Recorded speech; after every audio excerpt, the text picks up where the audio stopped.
ଆଜି ମୁଁ ଏମିତି ଗୋଟେ ବ୍ୟକ୍ତିକୁ ସ୍ୱାଗତ ଜଣାଇବାକୁ ଚାହୁଁଛି ଯିଏ କ୍ରିକେଟ ଆଉ ପଲିଟିକ୍ସରେ ଗୋଟେ ଗୁରୁତ୍ୱପୂର୍ଣ୍ଣ ଭୂମିକା ନିଭାଇଛନ୍ତି।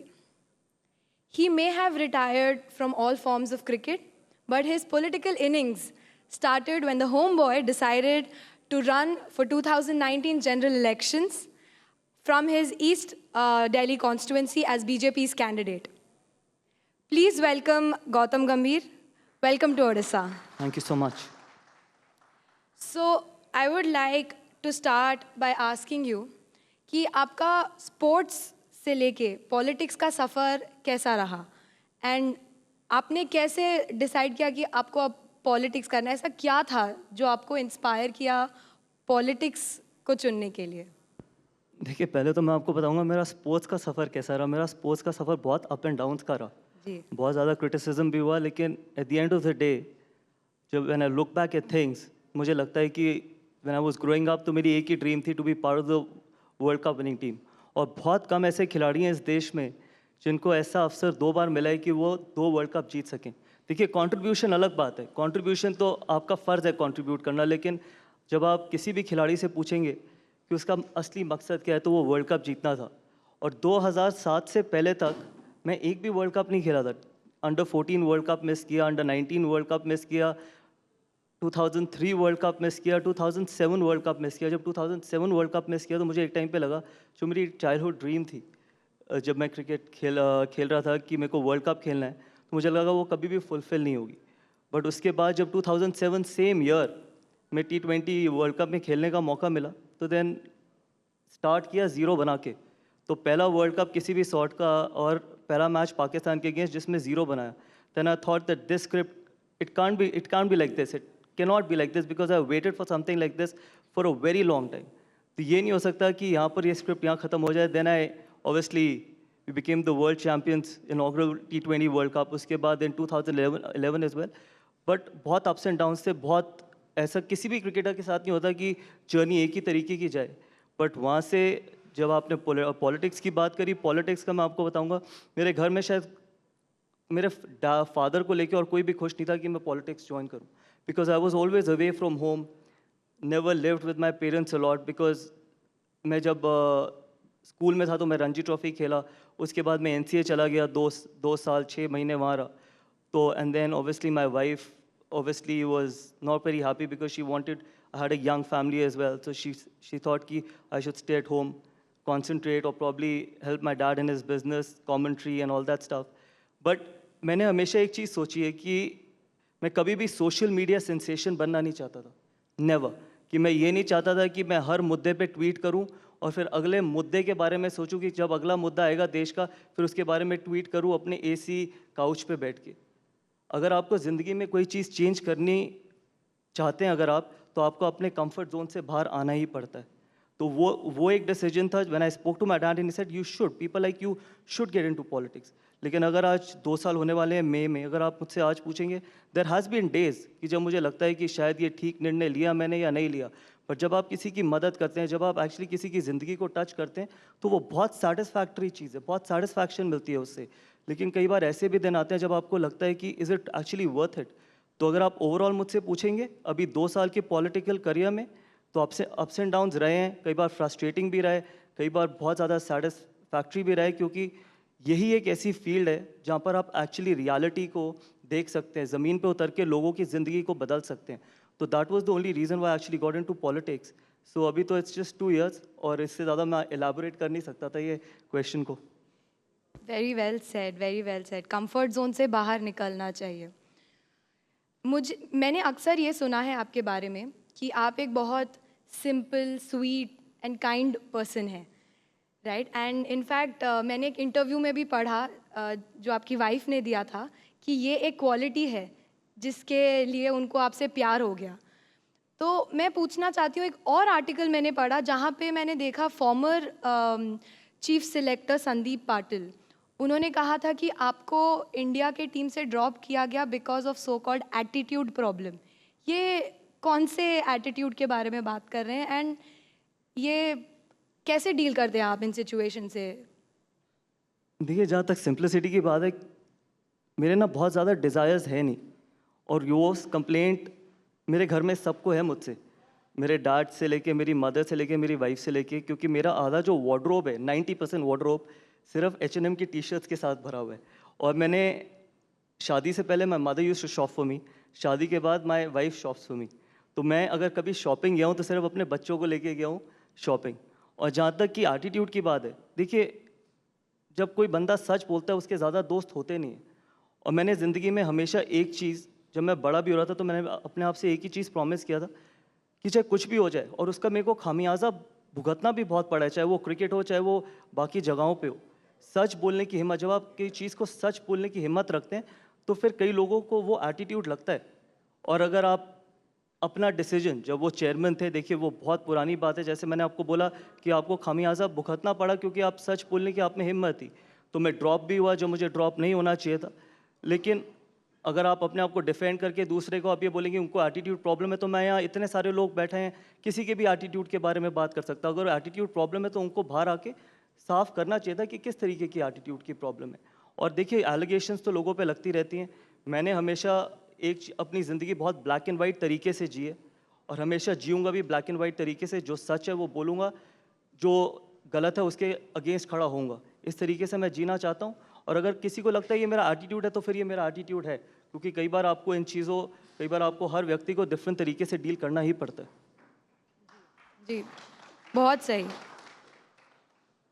मेरा अगला सवाल ये है कि जब आपने टेस्ट सेंचुरी खेला था नेपियर्स में, न्यूजीलैंड में 2009 में, वो आपका सेंचुरी बहुत यादगार रहा है। उस टाइम पे आपको कैसे लगा?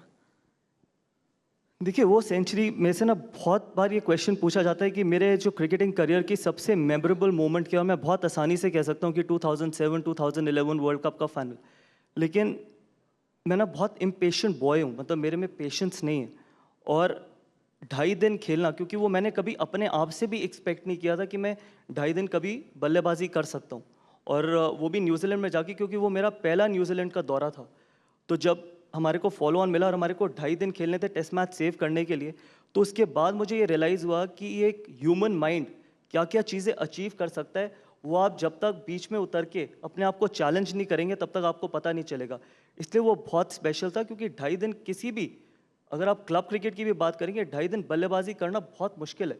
और कई ऐसे भी सेशन आए जब मैंने 2 घंटे में एक रन भी नहीं बनाया। और मुझे याद है मैं और VVS लक्ष्मण बैटिंग कर रहे थे 5वें दिन पे, और वो फर्स्ट सेशन था। तो फर्स्ट सेशन जब लंच ब्रेक हुई, जब हम वापस जा रहे थे ड्रेसिंग रूम में, तो VVS लक्ष्मण ने रास्ते में मुझसे एक बात बोली, और जो वो मैंने खुद भी रियलाइज़ नहीं करी थी, कि आपने ये रियलाइज़ किया कि आप 2 घंटे में आपने एक लफ्ज़ भी नहीं बोला। क्योंकि ओवर्स के बीच में नॉर्मली 2 पार्टनर्स एक दूसरे से बात करते हैं, और वो जो 2 घंटे में मैंने ओवर्स के बीच में VVS लक्ष्मण से एक शब्द भी नहीं बोला था। मैं उस जोन में था। तो कई बार जब आप अपने आप को चैलेंज करते हैं, जब आपके पास एक सामने लक्ष्य होता है और उसको आप अचीव करने के लिए किसी भी हद तक जा सकते हैं, तो वो जोन में रहना बहुत ज़रूरी है। इसलिए मुझे लगा कि वो सबसे मेमोरेबल इनिंग्स इसलिए थी क्योंकि मैंने अपने आप को चैलेंज किया था। देखिए आप प्रैक्टिस करते हैं, आप हमेशा बड़े मैचेस में रन बनाने की कोशिश करते हैं, रन बनाना चाहते भी हैं, लेकिन शायद वो टेस्ट मैच अगर मैं आउट भी हो जाता तो लोग उसके बारे में इतना ज़्यादा बोलते ना, क्योंकि इंडिया पहले भी हारी है ओवरसीज़ बाहर जाके, और ऐसा नहीं है जीती नहीं है, जीती भी है। लेकिन वो पर्सनल पॉइंट ऑफ व्यू से बहुत ज़्यादा स्पेशल इसलिए था क्योंकि मैं एज बीइंग इम्पेशेंट, अभी भी बहुत इम्पेशेंट हूँ मैं, लेकिन उसके बावजूद अगर मैं 2.5 दिन बल्लेबाजी कर सकता हूँ, अगर आप मुझसे अभी पूछेंगे कि मैं 2.5 दिन फिर से बैटिंग कर सकता हूँ, तो मैं नहीं बैटिंग कर सकता, और मैं शायद उसके बाद कभी कर भी नहीं पाया हूँगा। तो वो जो चैलेंज था, वो जो अपने आप को चैलेंज किया था, जब आप उसमें सक्सेसफुल होते हैं, उससे बेहतर चीज़ कुछ नहीं हो सकती। वो एक जुनून था उस टाइम पे कि बस करना है। I mean it is very surprising कि आप बोल रहे 2 घंटे आपने एक शब्द भी नहीं बोला। इससे मुझे ये भी एक सिग्निफिकेंट मोमेंट याद आता है कि आपने एक स्ट्रगलिंग टीम को, उनकी तो तकदीर बदल दी आपने। KKR, आपने उनको 2 जीत की तरफ आप उनको ले गए, 2 टाइटल विन्स 2012 एंड 2014 में। ऐसा क्या उस टीम में नहीं हुआ था जो आपके कैप्टनसी के अंडर हुआ, जो वो टीम जीत की तरफ गई, वो भी एक बार नहीं 2 बार? देखिए पहली बात तो ये है कि कैप्टन सिर्फ उतना ही अच्छा है जितना अच्छी उसकी टीम है। अकेला कैप्टन कुछ नहीं कर सकता ऑनेस्टली। लेकिन मैं जब केकेआर में गया था, जब पहली बार मैं 2011 में केकेआर के लिए पिक हुआ, जो मैंने कभी एक्सपेक्ट नहीं किया था कि केकेआर मुझे पिक करेगी, क्योंकि मैं हमेशा पहले 3 साल दिल्ली के लिए खेला। इनफैक्ट मेरे दोस्त ने मुझसे पूछा जब ऑक्शन थी, मैं साउथ अफ्रीका में था, कि क्या लगता है तुझे? तो मुझे लगा कि केकेआर छोड़ के सब मेरे लिए बिड करेंगे। और जब केकेआर ने मेरे लिए बिड किया तो वो पैसे का प्रेशर भी बहुत ज़्यादा था, टू बी ऑनेस्ट, क्योंकि उस टाइम पे मैं हाईएस्ट पेड क्रिकेटर बन गया था आईपीएल का। तो जब मेरी शाहरुख खान से फर्स्ट टाइम बात हुई फ़ोन पे, जब मैं पिक हुआ, तो उन्होंने डिसाइड किया कि मैं कैप्टनसी करूँगा। तो मैंने सिर्फ उनको एक चीज़ बोली थी कि चाहे मैं इस फ्रैंचाइज़ में 1 साल रहूँ, 2 साल रहूँ, 3 साल रहूँ, 10 साल रहूँ, जब मैं ये फ्रैंचाइज़ छोड़ के जाऊँगा तो इसको बेहतर पोजीशन में छोड़ के जाऊँगा। और उधर से भी उतने ही अच्छा रिस्पॉन्स आया कि ये आपकी टीम है, आप इसको बनाना चाहते हैं बनाएं, तोड़ना चाहते हैं तोड़े। तो जब मैं पहले दिन कलकत्ता लैंड हुआ तो मैंने एक चीज़ बोली थी टीम को कि कोई भी लीडरशिप सिर्फ 3 पिलर्स पे खड़ी होती है: ऑनेस्टी, अकाउंटेबिलिटी एंड ट्रांसपेरेंसी। अगर ये 3 पिलर हैं आपकी लीडरशिप में, तो वो कोई भी चीज़ उसको ख़राब नहीं कर सकती, हिला नहीं सकती। तो मैं अपने साथ साथ जब मैंने कैप्टनसी करी, मैं I can bet my life on it कि मैंने एब्सोल्यूट ऑनेस्टी के साथ करी। उसके साथ अकाउंटेबिलिटी बहुत इंपॉर्टेंट है, क्योंकि एज ए लीडर किसी भी फेज में हो आप, चाहे आप पॉलिटिकल फेज में हो, चाहे आप कॉर्पोरेट लाइफ में हो, चाहे आप स्पोर्ट्समैन हो, एज ए लीडर आपकी सबसे बड़ी चीज़ वो है, स्ट्रेंथ है कि आपके पास अकाउंटेबिलिटी है या नहीं, for success and for failure.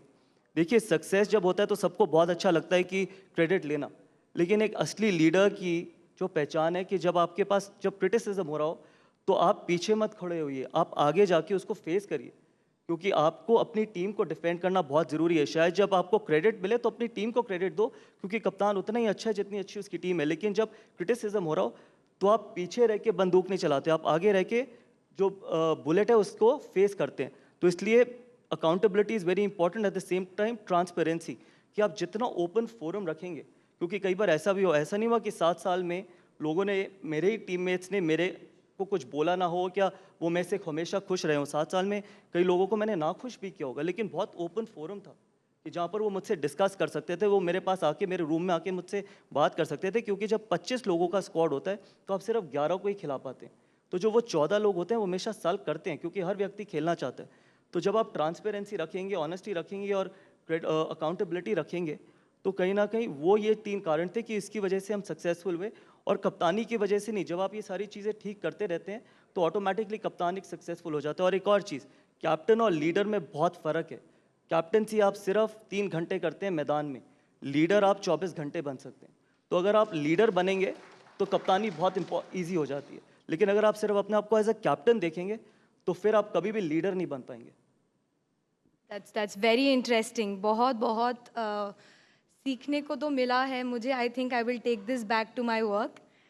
आपने ये भी बोला था एक बार कि आपके केकेआर में रहने की वजह से, कोलकाता विज़िट करने की वजह से आपको एक लगाव सा हो गया था उस सिटी से। एंड जब सीएम ममता बनर्जी ने कहा कि ये बाहर के लोग हैं, बीजेपी के बाहर के लोग हैं, तो आपने बोला था आपको बहुत डिजेक्शन फील हुआ। उसके बारे में कुछ बताएंगे? देखिए, पहली बात तो वो बहुत इररिस्पॉन्सिबल स्टेटमेंट है, इसलिए नहीं क्योंकि मैं बीजेपी का एमपी हूँ। मैं 7 साल कोलकाता में रहा भी, और जिस तरीके से मुझे प्यार मिला भी, और जिस व्यक्ति को मैंने रिप्लेस किया, सौरव गांगुली को, उससे पहले वो कप्तान थे, फिर उसके बाद मैंने 7 साल कप्तानी करी।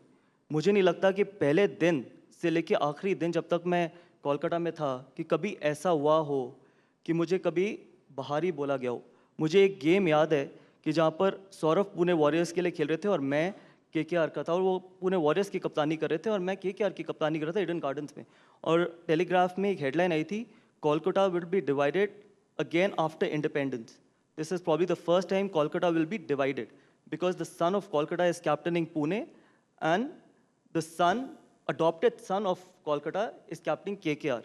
और आधा जो स्टेडियम था वो पुणे की जर्सी से भरा हुआ था, आधा स्टेडियम केकेआर की जर्सी से भरा हुआ था। तो जब मैं होटल के बाहर जा रहा था मैच के लिए, तो जो वो गेट कीपर होता है, जो गेट खोलता है, उसने मुझे सिर्फ, जब मैं बस में जा रहा था, उसने मुझे एक बात बोली कि मीडिया जो मर्जी बोले, पूरा कोलकाता जो मर्जी बोले, हमारी टीम केकेआर है और हम आखिरी दम तक आपको सपोर्ट करेंगे, चाहे आपके खिलाफ कोई भी खड़ा हो।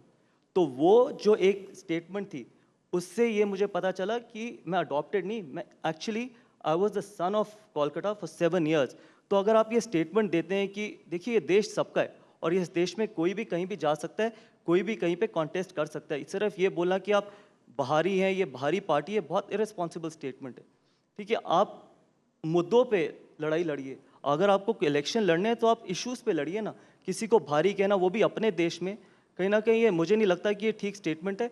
और इस स्टेटमेंट का आई एम श्योर आगे जाके people will answer this statement, to be honest, जब भी इलेक्शंस आएंगे. क्योंकि अगर आज आप दिल्ली आते हैं और आपको ये बोला जाए कि आप भारी हैं, तो आपको भी अच्छा नहीं लगेगा. या मैं कोलकाता जाता हूँ और मुझे ये बोला जाए कि आप भारी हैं, बिकॉज मेरा देश है, हम सबका देश है, ठीक है, और हम कहीं पर भी जा सकते हैं. We all are Indians and we should be proud of it. तो आई डोंट थिंक सो कि किसी भी पॉलिटिशियन को या किसी भी पॉलिटिकल पार्टी को इस तरीके की स्टेटमेंट देनी चाहिए. आप जीत रहे हो, हार रहे हो, आप सरकार में हो, आप नहीं हो, that is irrespective. But every Indian has equal right to travel everywhere across the country, and everyone should be proud to be called themselves as Indians. Wow. That is clearly an irresponsibility on their part, yes. Moving to politics, हमने ये भी सुना कि आपने जैसे join किया, आपने east Delhi के कॉन्स्टिट्यूंसी में विमेन सेफ्टी के लिए सीसीटीवी कैमरास का काम शुरू कर दिया था. तो हमको ये तो पता है कि उसकी क्या ज़रूरत थी, उसकी तो ज़रूरत बिल्कुल थी 100%. लेकिन इस बढ़ते टेक्नोलॉजी वाली दुनिया में कैसे हम विमेन को सेफ रख पाएंगे, कैसे हम ये क्राइम रेट कंट्रोल कर पाएंगे, इस पे आपके क्या विचार हैं? देखिए, respect for women is very important, very very important. और ये सिर्फ एक दिन में चेंज नहीं होगी, सिर्फ सीसीटीवी लगाने से चेंज नहीं होगी. सीसीटीवी सिर्फ एक माध्यम है और वो सिर्फ सोल्यूशन नहीं है. अगर मैं ये बोलूँ कि पूरी दिल्ली को अगर हम सीसीटीवीज लगा के क्राइम फ्री कर देंगे या विमेंस के अगेंस्ट क्राइम ख़त्म कर देंगे, तो that is not possible. It has to be a behavioural change, it has to be respect towards women, which is very important. और मैं खुद जानता हूँ, मेरे घर में खुद 2 मेरी बेटियाँ, मेरी वाइफ, मेरी मदर है. जब तक आप महिला की इज्जत नहीं करेंगे तब तक चीज़ें बदल नहीं सकती. तो ये हमारे को लड़कों को सिखाना पड़ेगा. और इसमें कुछ गलत नहीं है कि जब तक लड़के सीखेंगे नहीं किस तरीके से महिलाओं की इज्जत करनी है और महिलाओं को सेम प्लेटफॉर्म पे रखना है. Gender equality is very important. और जेंडर इक्वालिटी कहाँ आज आप देखें कि देश में कहाँ महिलाएं पहुँच चुकी है. रफ़ाइल चला रही हैं, उड़ा रही हैं, उसके बाद डिफेंस फोर्सेस में जा रही हैं, उसके बाद मुझे नहीं लगता कि कोई ऐसा काम जो पुरुष करता है वो महिला नहीं कर सकती, सारे काम कर सकती है. एग्जैक्टली. तो जब तक आप इज्जत नहीं करेंगे तब तक crime against women will never finish. ठीक है, सीसीटीवी मैंने लगाया बिकॉज मैं चाहता हूँ कि जितना ज़्यादा से ज़्यादा हम टेक्नोलॉजी के पॉइंट ऑफ व्यू से कर सकें, हम ज़रूर करेंगे. और मेरी कॉन्स्टिट्यूंसी में बहुत इश्यूज़ हैं, चाहे वो महिलाओं को लेके हो, चाहे वो बाकी गाजीपुर लैंडफिल को लेके हो, चाहे वो बाकी चीज़ों को लेके. लेकिन behavioural change specially from men's point of view is very important. और वो सिर्फ जब आप अपने बच्चों को सिखाएं, जब आप अपने बच्चों को घर में हो, अगर आपके बच्चे, तो आप उनको बताएं कि कितना इंपॉर्टेंट है अपनी मदर की रिस्पेक्ट करना, अपनी सिस्टर की रिस्पेक्ट करना, अपने फ्रेंड्स की रिस्पेक्ट करना और स्पेशली महिलाओं की रिस्पेक्ट करना. वहाँ से चीज़ें बदलेंगी. Very well said, very well said. मुझे एक बहुत इंटरेस्टिंग चीज़ आई हैव कम अक्रॉस. आपका एक ट्वीट था जब आप कैंपेनिंग कर रहे थे, आपने कुछ फ़ोटोज़ डाली थी और मैं ट्वीट पढ़ना चाहूँगी.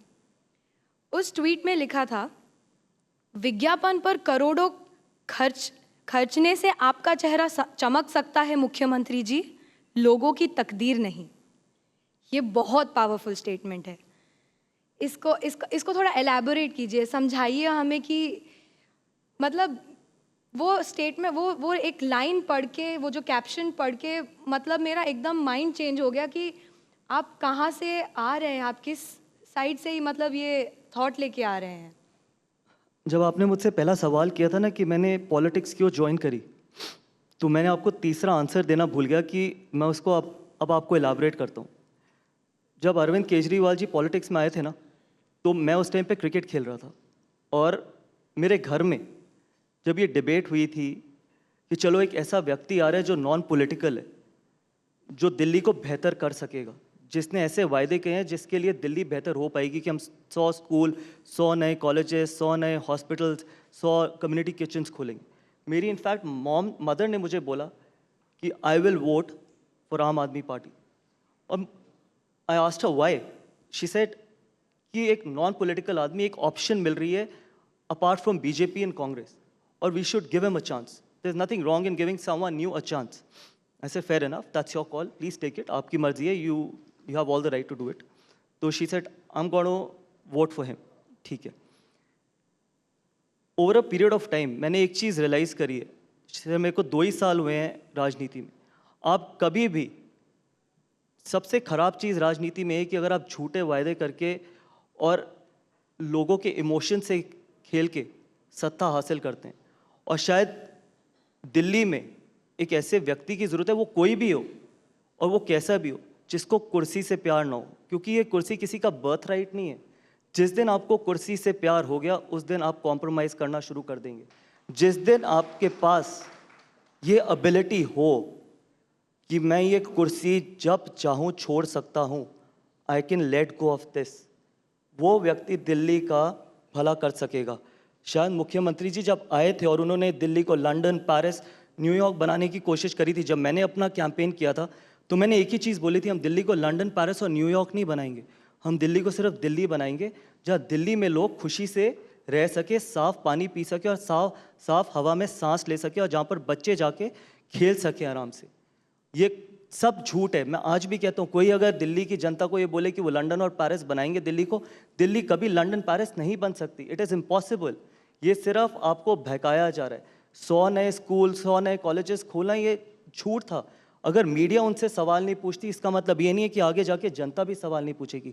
एक कारण ये भी था कि जब आप जिन जिन वोटर्स को जो आपने वायदे किए, अगर आप उसको कभी फुलफिल नहीं कर पाए, क्योंकि आप सिर्फ सत्ता में रहना चाहते थे। ठीक है, आपने 100 स्कूल, कॉलेज, हॉस्पिटल तो छोड़िए, आपने 100 जन रसोई का वायदा किया। जन रसोई एक बेसिक नीड है, हर व्यक्ति को पूरा हक है। जो व्यक्ति अफोर्ड नहीं कर सकता खाना, एक कम से कम एक मील खाने का अफोर्ड नहीं कर सकता, उसको एक मील मिलनी चाहिए, उसके बावजूद आप वो भी नहीं दे पाए। तो इसका जवाब तो अरविंद केजरीवाल जी को देना पड़ेगा। और जब मुझे भी लगा एज ए डेलीआइट, मुझे खुद लगा कि I have been betrayed, I have actually been betrayed of the promises he is made, उसके बाद then I realize that someone needs to confront him. And आज ठीक है, आज आप इलेक्शन जीत गए, आपने मुफ्त बिजली, मुफ्त पानी के ऊपर आप इलेक्शन लड़े। मैं बिल्कुल मुफ्त देने के खिलाफ नहीं हूँ, लेकिन मुफ्त उसी को मिलना चाहिए जो अफोर्ड नहीं कर सकता, क्योंकि ये किसी की जेब से तो पैसा जा रहा है। मैंने अपने फादर को देखा है दिन रात मेहनत करते हुए, सुबह जाते थे, शाम को आते थे। मैं खुद सुबह से लेकर रात तक मेहनत करता हूँ, तब अपने बच्चों को पालता हूँ। तो मुझे पता है कि कितनी मेहनत लगती है पैसा कमाने में, और कितना आसानी से हज़ारों करोड़ रुपए आप अपने ऊपर लगा सकते हैं अपनी राजनीति चमकाने के लिए। आपसे मैं एक सवाल पूछता हूँ, सवाल क्या, मैं आपसे सिर्फ एक चीज़ कहना चाहता हूँ। एक मुख्यमंत्री आप मुझे बता दीजिए कोरोना के पिछले 6-7 महीने में जिन्होंने विज्ञापन पे, अरविंद केजरीवाल जी को छोड़ के, जिन्होंने विज्ञापन पे इतना पैसा खर्च किया, वही पैसा अगर आप शायद एक किसी हॉस्पिटल में या कोविड सेंटर बनाने में या किसी कम्युनिटी किचन खोलने में लगाते, वो बेहतर रहता या नहीं रहता? इतना पैसा, और वो भी कि सिर्फ टैक्स पेयर का पैसा, वो कहीं ना कहीं, इसलिए मुझे लगता है कि जो तीसरा कारण था मेरा राजनीति ज्वाइन करने का, वो अरविंद केजरीवाल जी थे। वाह। आपने जब जन रसोई की बात की और गाज़ीपुर लैंडफिल्स की बात की, मैं सबको ये बताना चाहूँगी कि गाज़ीपुर लैंडफिल्स का हाइट बाय 80 फीट आपने रिड्यूस करवाया। आपने सीएम को भी बुलाया था कि आइए कीजिए, but they he didn't turn up, वो आए नहीं। और जन रसोई भी आपने अभी रिसेंटली अपनी दूसरी जन रसोई आपने स्टार्ट की है, जिसका प्राइस है 1 रुपये पर प्लेट। जो भी भूखे नीडी जो भी हैं, वो उनके लिए आपने ये जन रसोई स्टार्ट की है। ये तो ये सफ़र, ये कैसे, मतलब आप कैसे जन रसोई आप खुद स्टार्ट कर रहे हैं, और आपको क्या क्या मुश्किलें आ रही हैं ये सब करने में? देखिए, पहले मैं आपको बताऊंगा गाज़ीपुर लैंडफिल के बारे में। जब मैं कैंपेन कर रहा था तो गाज़ीपुर लैंडफिल मैंने पहली बार देखा था। मैंने सुना बहुत था, लेकिन मैं कभी गया नहीं था। तो मैं जिस व्यक्ति के साथ बैठा था गाड़ी में, मैंने उनसे पूछा कि ये गाज़ीपुर लैंडफिल ख़त्म कैसे होगा? कहता आप छोड़ दीजिए, ये कभी ख़त्म नहीं होगा। ऐसे नहीं, ये ख़त्म होगा।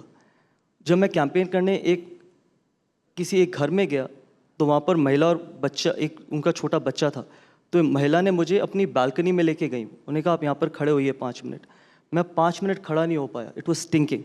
जब मैं अंदर आया ड्राइंग रूम में उनके, तो उन्होंने मुझे पानी का ग्लास दिया, और वो पानी का ग्लास पानी ब्राउन कलर का था। उन्होंने कहा ये हम अपने बच्चे को पिलाते हैं, इस तरीके से हमारा बच्चा सांस लेता है। ऐसे मैं पॉलिटिक्स में रहूं या ना रहूं, मुझे नहीं पता इस इलेक्शन में क्या होगा क्या नहीं होगा, लेकिन मैं इस मुद्दे को उठाता रहूंगा। और मैंने सीएम को एक बार ही नहीं 8 बार इनवाइट किया, और मैं अपने 1.5 साल के पॉलिटिकल करियर में 8 बार गाजीपुर लैंडफिल जा चुका हूं, और सीएम पिछले 6 साल में एक बार भी नहीं गए।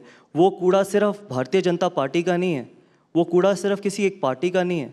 आप सीएम पूरी दिल्ली के हैं, और आपका पूरा फ़र्ज़ बनता है वहाँ पर जाके उन बच्चों को भी उसी तरीके की साफ़ हवा दे सके या साफ़ पानी पिला सके जैसे वो अपने बच्चों को पिलाते हैं। और जहाँ तक आप कम्युनिटी किचन की बात करते हैं, कम्युनिटी किचन खोलने का मकसद ये है कि आप फ्री बिजली और फ्री पानी तो आप दे सकते हैं, लेकिन जब तक पेट में खाना नहीं होगा उस बिजली और पानी का व्यक्ति कुछ भी नहीं कर सकेगा। और कम्युनिटी किचन जो हमने खोली, वहाँ पर खाना हम उस तरीके का देते हैं जहाँ पर आपको एक इज्जत के साथ खाना दिया जाए, और उस तरीके का खाना दिया जाए जहाँ पर वो खाना मैं खुद खा सकूँ। और ऐसा नहीं है कि मैं रैंडमली जाके 3 या 4 बार वहाँ पर खाना खा के आया हूँ, जिससे ये ना हो कि मेरे को पता चलता रहे कि किस क्वालिटी का खाना मिल रहा है। और 1 रुपये इसलिए क्योंकि जब आप 1 रुपये डाल के जन रसोई के अंदर आते हैं तो आप एक अपने आप को एक अच्छा फील करके आते हैं। आपको ये नहीं लगता कि आपको कोई भी चीज़ मुफ्त में मिल रही है, ठीक है, चाहे 1 रुपये कुछ भी नहीं है, लेकिन एक सेल्फ रिस्पेक्ट बहुत ज़्यादा ज़रूरी है किसी भी व्यक्ति के लिए। हम दिल्ली को, मैंने एक चीज़ बोली थी, हम दिल्ली को सक्षम बनाना चाहते हैं, लाचार नहीं। लाचार बनाना इस दुनिया का सबसे बड़ा कर्स है। केजरीवाल जी दिल्ली को लाचार बना रहे हैं। जब तक आप दिल्ली को सक्षम नहीं बनाओगे, दिल्ली आगे नहीं जाएगी।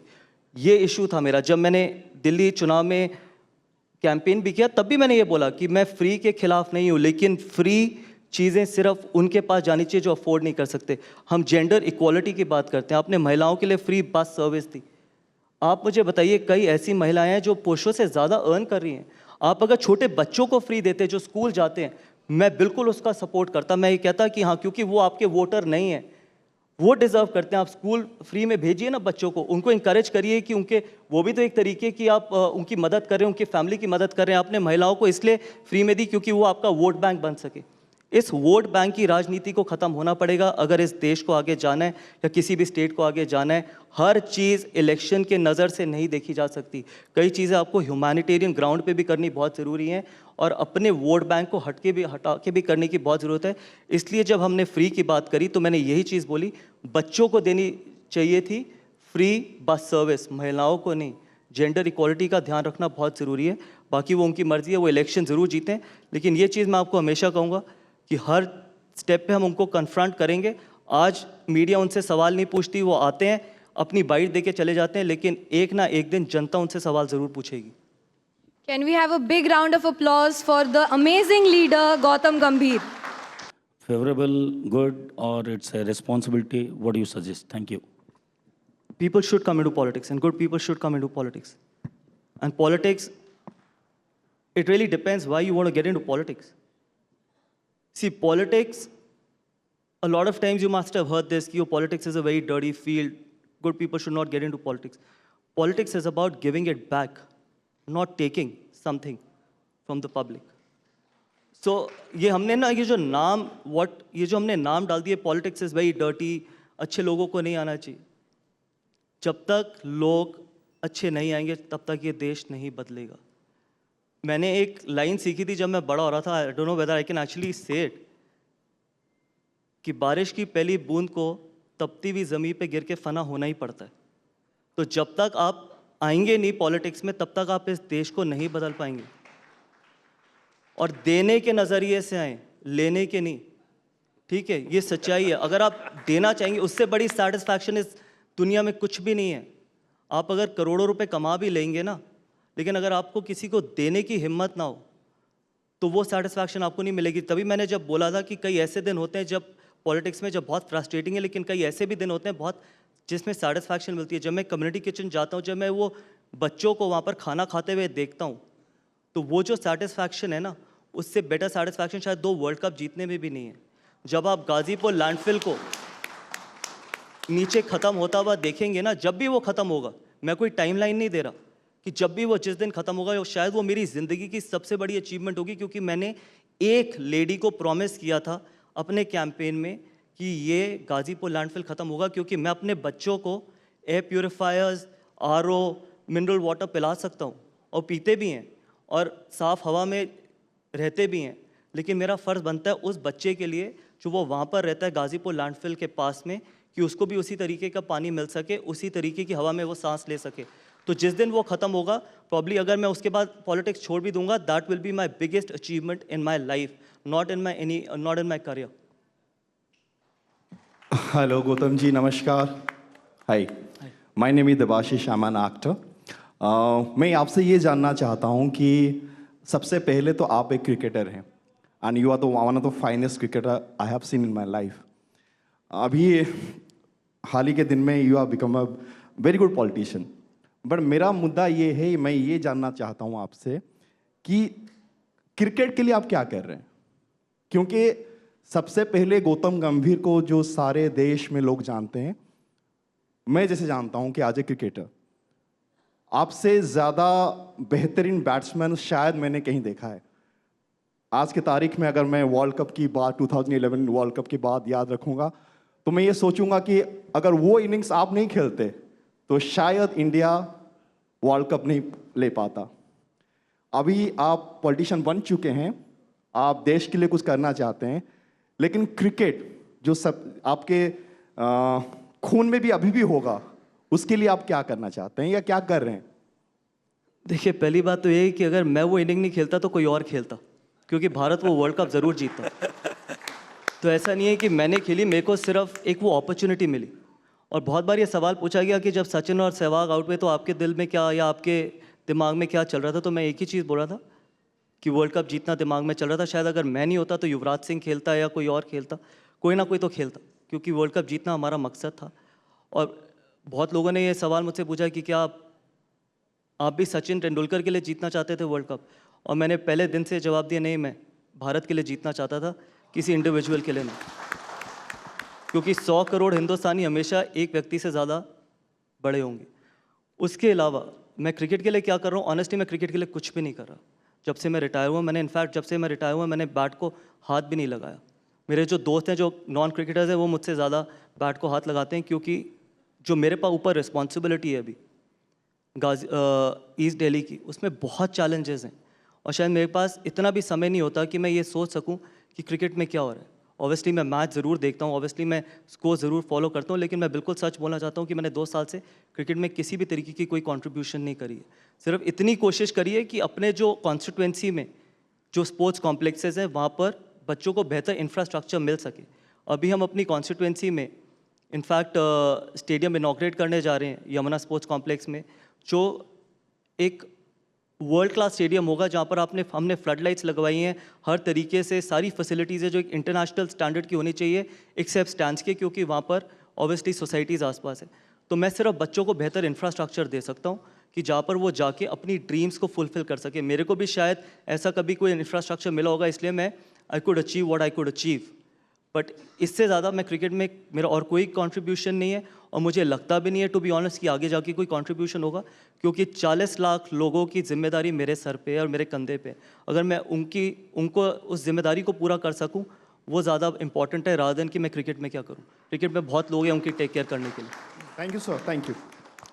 Hi Gautam ji, hi Ms. Mangat. This here. Hi. Hi. Namaste. Very good afternoon. I'm Saswat Joshi. I'm an Odissi dancer. You talk about accountability and honesty and transparency. It was really very impressive. And for younger generation, I think this is the biggest message I believe. Here, I have a very personal question. It is, you talk about gender equality and you talk about your daughter, your wife, your mother, and safety and everything. Being a dancer, I just wanted to know because the Delhi, जहाँ से आप belong करते हैं, that is very, very famous for Kathak. and I have seen there are a lot of Kathak Kendra there. So do you think your daughter should be a dancer, or your daughter should be a cricketer, or your daughter should be in politics, or what their wish, what they see you and they get inspired? It's very personal, but maybe I'd love to listen this. See, again, my elder one is 6 and my younger one is 3. But then again, I actually want them to be what they want to be.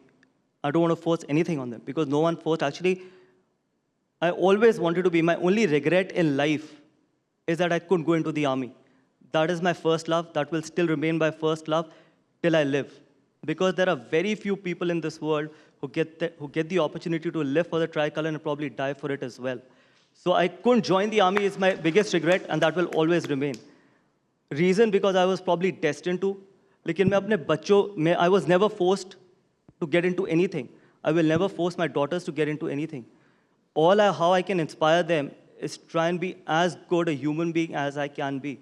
Probably when they grow up, they should be proud of me as a human, not what I have achieved in cricket or in politics. The day they say that we are proud of our father because of the kind of human being he is, that will be my biggest inspiration for them, and probably what I actually want them to be is be good human beings. That's it. Apart from that, it's their destiny, it's what they want to do. They're absolutely free to do it. Very serious, it was very personal, but it was a good answer. Well said. Thank you. Thank you very much to all the members of the audience. I think we can only take these many questions because of the time constraints. Now, may I please request Mrs. Jaggi Mangat Panda to come on stage and present a memento to our guest, Mr. Gautam Gambhir.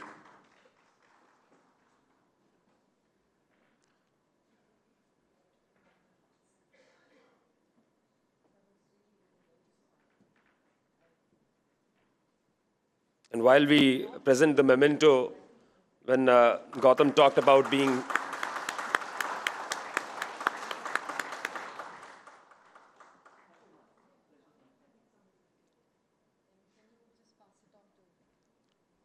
I think we can all agree that Gautam Gambhir has won our hearts today, and it was a really pleasure chatting with you.